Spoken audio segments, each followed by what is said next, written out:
با عرض سلام و عرض ادب خدمت شما دوست عزیز. خیلی خوش اومدید به برنو تیوی.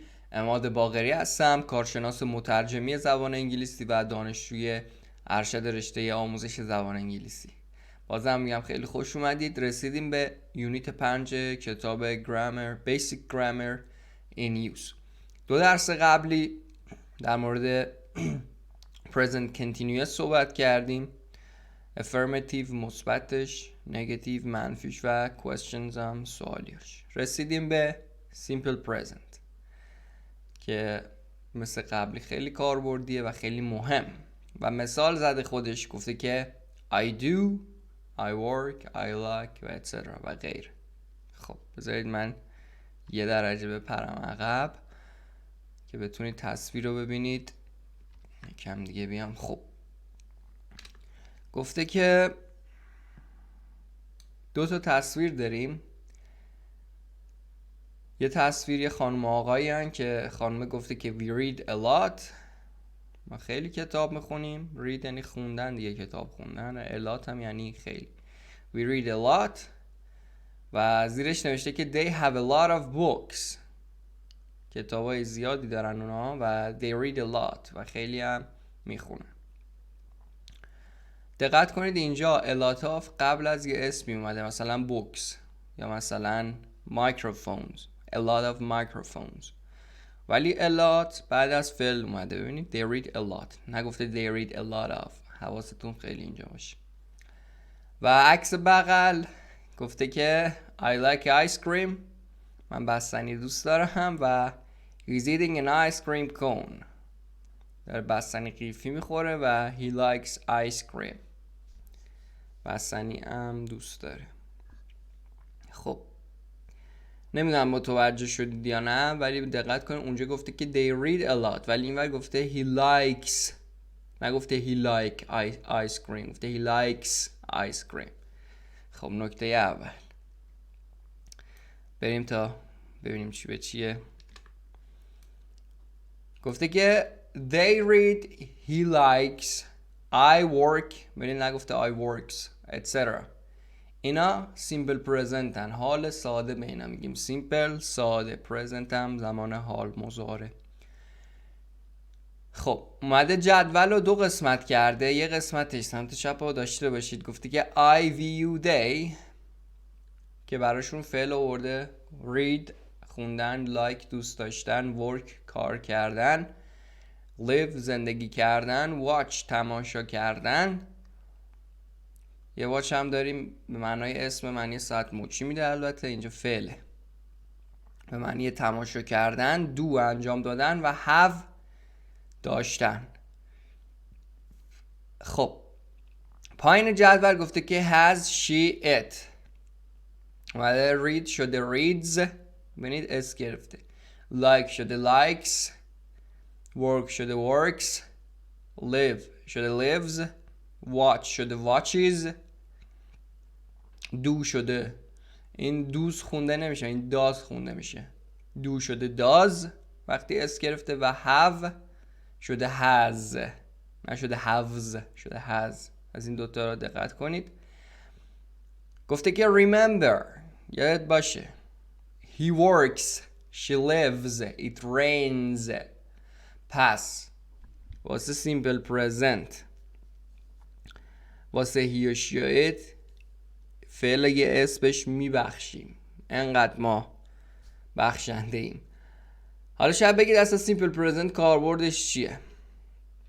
الان قسمت بی خودش میگه، ولی من یه اشاره بکنم. حالا simple present واسه کاریه که تکرار میشه، حالا یا هر روز یا یه روز در میون یا 2 روز در میون یا نمیدونم یه هفته یه بار، یا یه عادتیه یه اتفاق میفته، یا یه فکتیه، یه واقعیتیه، مثلا یه حقیقتی در مورد جهان هستی. مثلا مثال میزنم، مثلا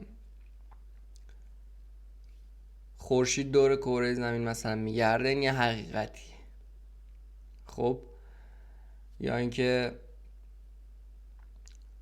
مثلا آب تو 100 درجه به جوش میاد، این یه حقیقتیه. البته من اشتباه گفتم، اونا خورشید نمیگرده، خورشید ثابته و سیارات میگردن دور خورشید. عذرخواهی میکنم، خورشید مرکزی دیگه کلا سیستمش. خب حالا گفته که بریم ببینیم چی گفته. گفته که I work in an office. I work in an office. office یعنی دفتر کار، اداره، و مطب دکترم معنی میده. I work in an office، من توی یه اداره کار میکنم، کارمند لابد دیگه. I work in، در، in، an اینجا به معنی یکه. چرا a نیاوردیم، چرا نگفتیم a office؟ برای اینکه صداهای a e i o u صداهاشون مثل a، مثل ا، او، او، اینا به جای a ان میگیره. برای همین اینجا صدای آ بوده office، گفته که work in an office.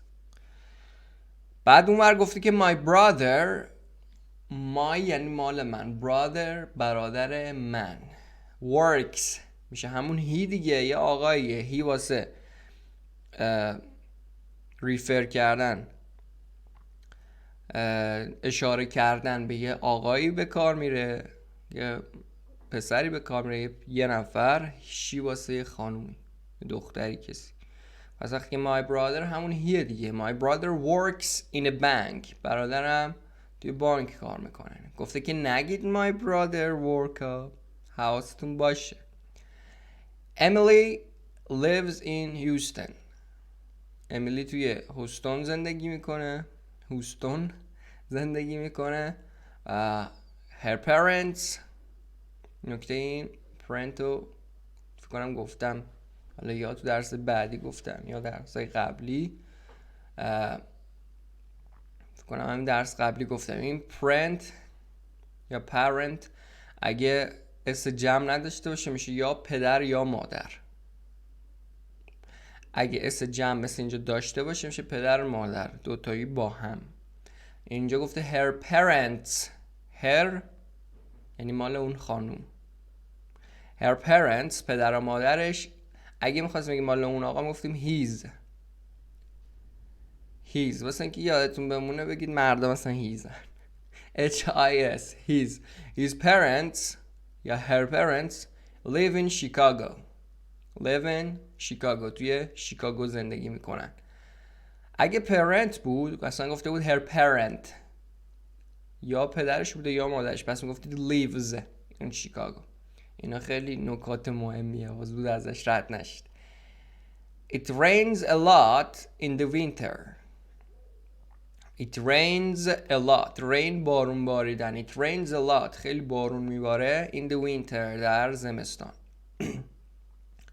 I have میگیم I have، you have، we have، they have، ولی میگیم he، she، it has. John یا آقای دیگه همون هیه. John has lunch at home every day. فعل have گفتم درس قبلی، علاوه بر داشتن معنی خوردن هم میده.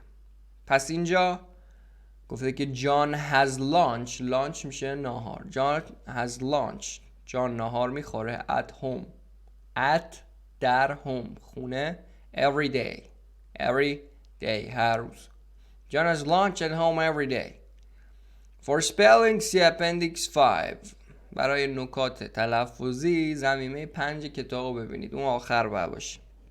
بهتون میگه چرا مثلا پس میشه پسیز، فینیش فینیشیز، واچ میشه واچیز، ولی استادی اینجوری میشه. وایش میشه آیس، استادیز یا ترایز، و دو میشه داز، و گو میشه گوز، و هف میشه هز. میخواد این سری توضیحات رو بده، دوست داشتید ببینید.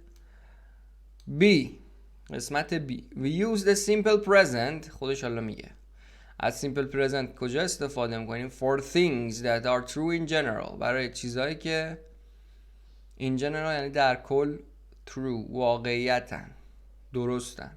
Or for things that happen sometimes. یا برای چیزهایی که برخی وقتا اتفاق میافتن. Or all the time یا اصلا همیشه اتفاق میافتن.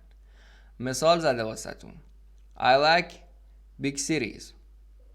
این یه واقعیتی تو وجود تو که تو شهرهای بزرگ رو دوست داری. من شهرهای بزرگ رو دوست دارم. بیگ بزرگ، سیتی شهر، سیریز.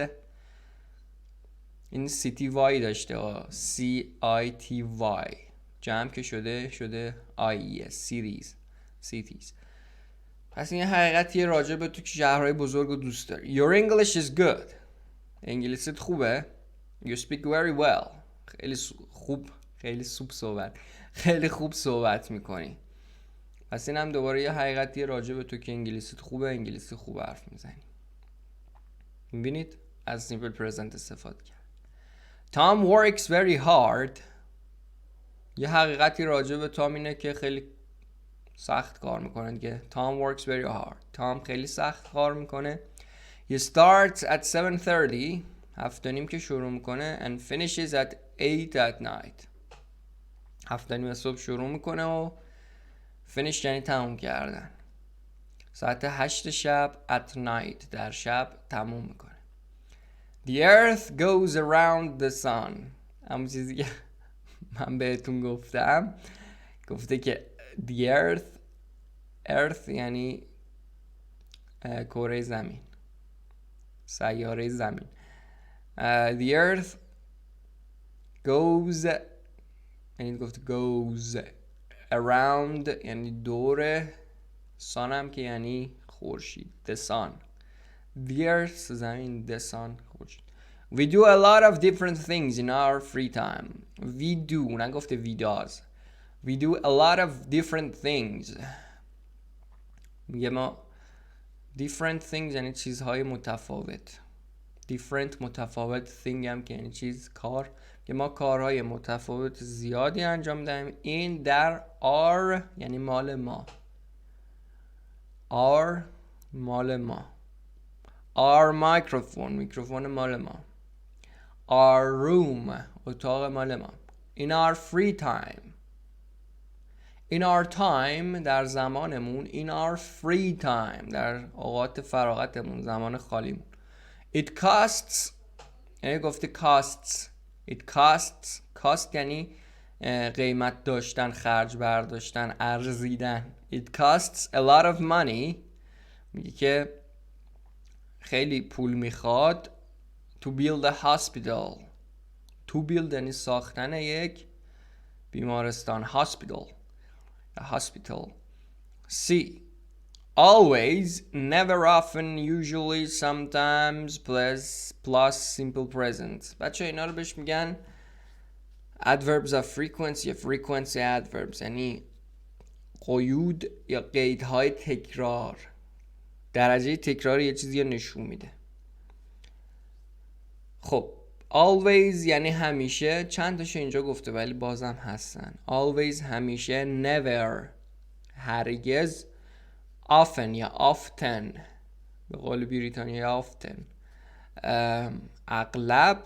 usually معمولا و sometimes گاهی وقت. بعدش هم simple present میاد یعنی فعلمون که حالت simple present داره. مثال زده واسمون گفته که سو اسم اون خانومه always همیشه gets to work یعنی رسیدن سر کار. gets to work میرسه سر کار early زود. late دیر late. گفته نگید سو gets always که خود دان. I never eat breakfast میگه من هیچ وقت صبحونه نمیخورم. گفته نگید I eat never غلطه. اول قید تکرار میاد بعد فعل تو حالت simple present. خب اون بالا یه حقیقتی بود راجع به سو که زود میرسه سر کار. این پایین هم یه حقیقت راجع به من که اصلا صبحونه نمیخورم.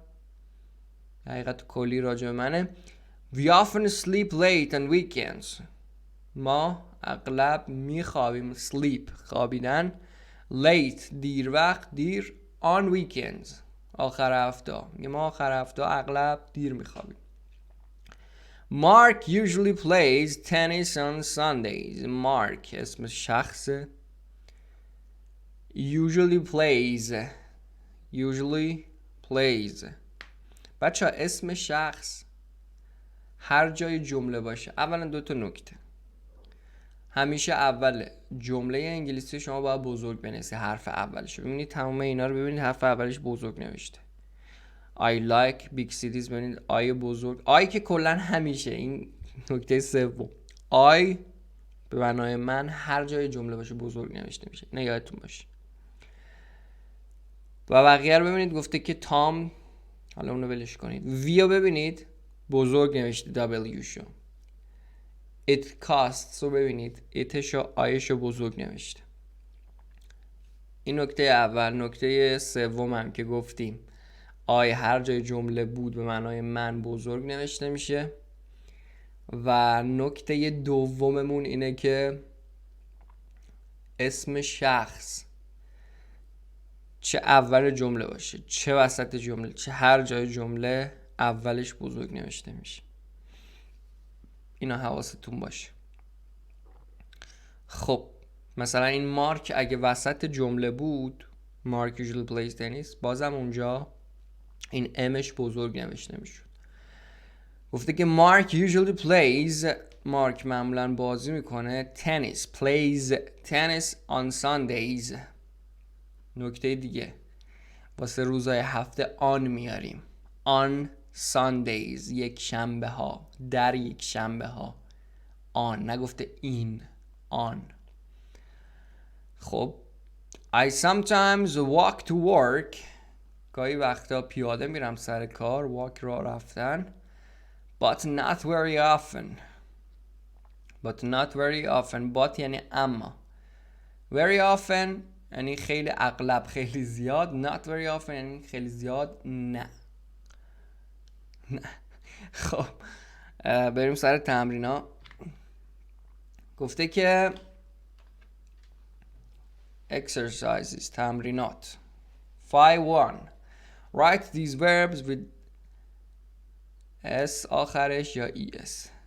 خب reads، she reads، اینا هم که دیگه کاری نداره، حواستون خیلی باشه. complete the sentences، جملات رو تکمیل کنین. about، در مورد. the people in the pictures، افراد توی عکس. use، استفاده کنید. eat، خوردن. go، رفتن. live، زندگی کردن.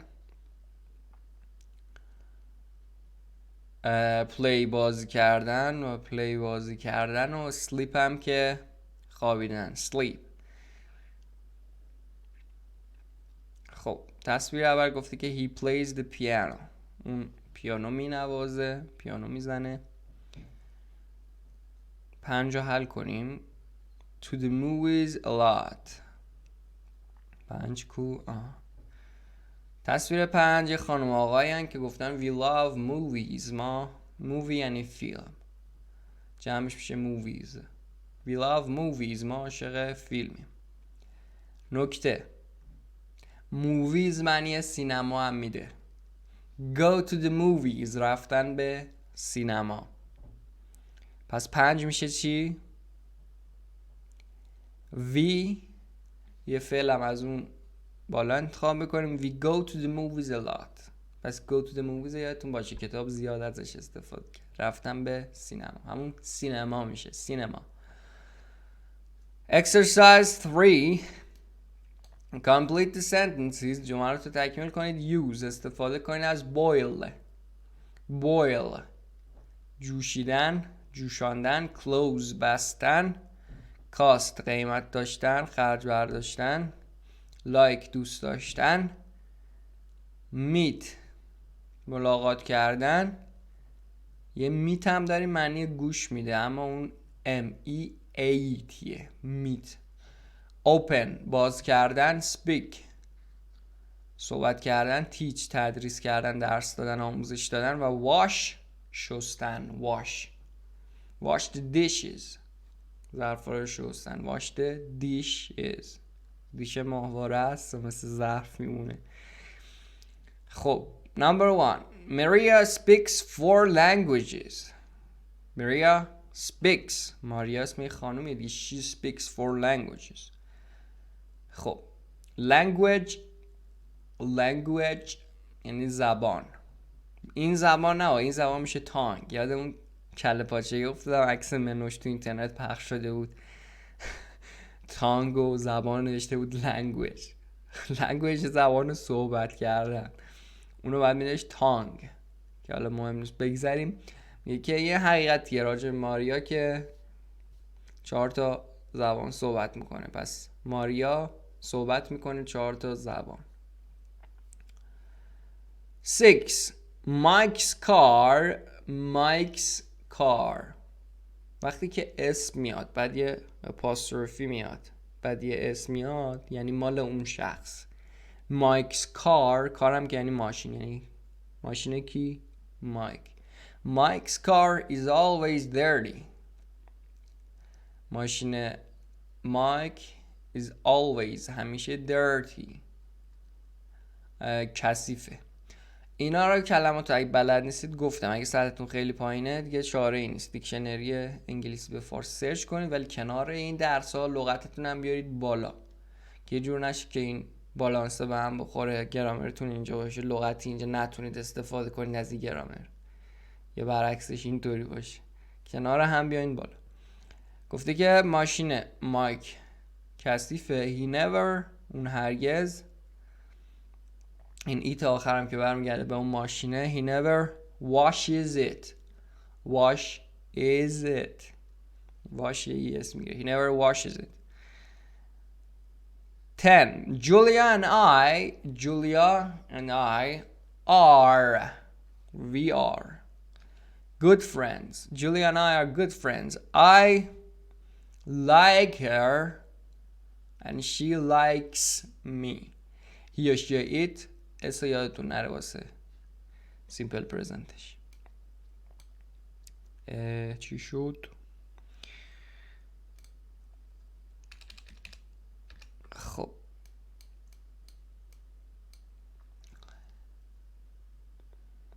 5.4 Write sentences from these words. از این کلمات جمله بسازید. Use the right form. use میشد چی؟ استفاده کردن. right هم که میشد درست. form هم که میشد فرم، شکل. of the verb، شکل صحیح فعل رو به کار ببرید دوستان. اگه arrive ننویسید arrives، اگه arrives ننویسید arrive، و به همین شکل. 1. Always early Sue arrive. خب اول فاعلمون میاد که سوه، بعد اگه قید تکرار داشته باشیم میاد Sue always، بعدم فعل میاد که اگه he or she it باشه یا یه اسم یه شخصی باشه، یه نفر باشه، اسم میگیره، یا es یا ies. پس اینجا arrive یعنی رسیدن.